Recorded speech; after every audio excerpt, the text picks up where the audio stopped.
6. यजुर्वेद में औषधीय वनस्पति की प्रार्थना।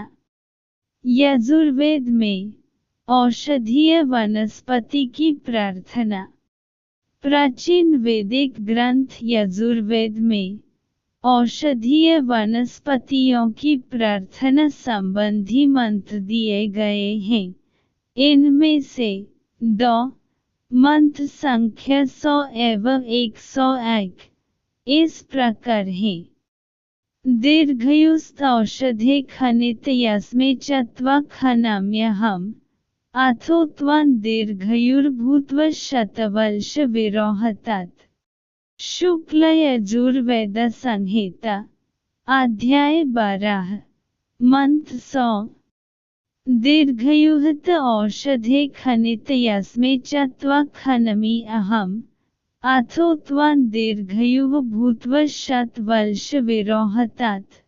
खनिता खनन करने वाला, शतवर्ष 100 अंकुरों वाला, विरोहतात ऊपर उठो, आरोहण पाओ।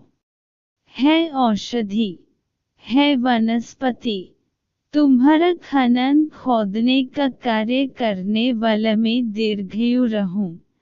जिस आतुर रोगी के लिए मैं खनन कर रहा हूँ वह भी दीर्घयु होवे।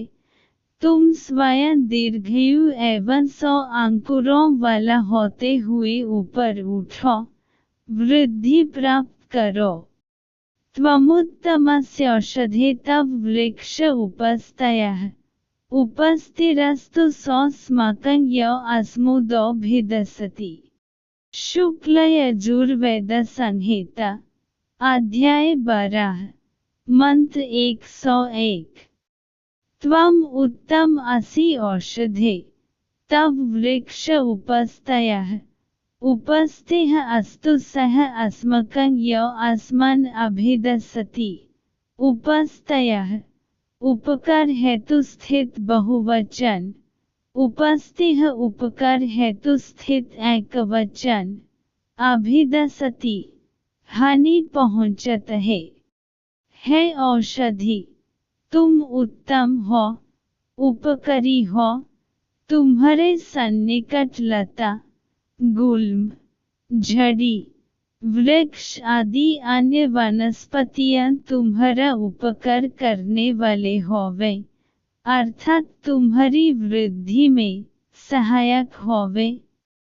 हमारी यह भी प्रार्थना है कि जो हमारा अपकार करने का विचार करता हो, जो हमें हानि पहुँच रहा हो, वह भी हमारी उपकारी बने, हमारे लाभ में सहायक होवे।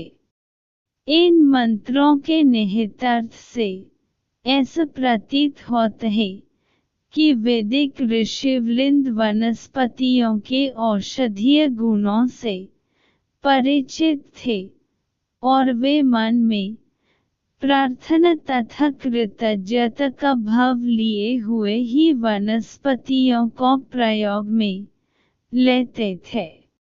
वे उन औषधीय वनस्पतियों को संरक्षित रखने के प्रति सचेत थे। वे उन्हें समूल नष्ट नहीं करते थे, बल्कि दुबारा पनपने और निर्बाध रूप से वृद्धि पाने के लिए उसका आवश्यक अंश छोड़ देते थे। कदाचित आज की तरह त्वरित लाभ में उन उपयोगी वनस्पतियों को उजड़ने से बचते थे।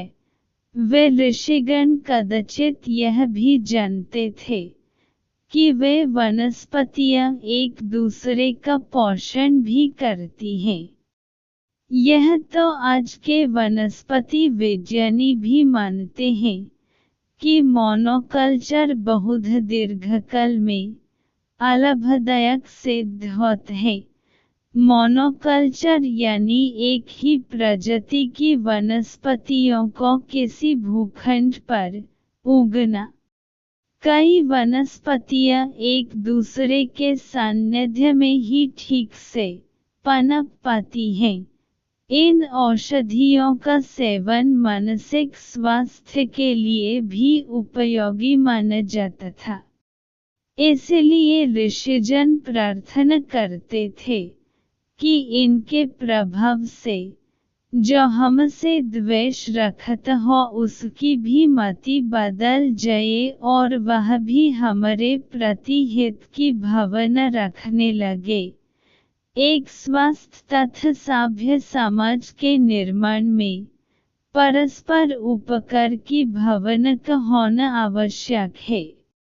इस कार्य में भी औषधीय वनस्पतियों की भूमिका है। यह वैदिक चिंतकों की मान्यता रही होगी और उन औषधियों का संरक्षण वे अपना कर्तव्य मानते होंगे। इसी प्रकार के विचार इन मंत्रों में प्रतिबिंबित होते हैं।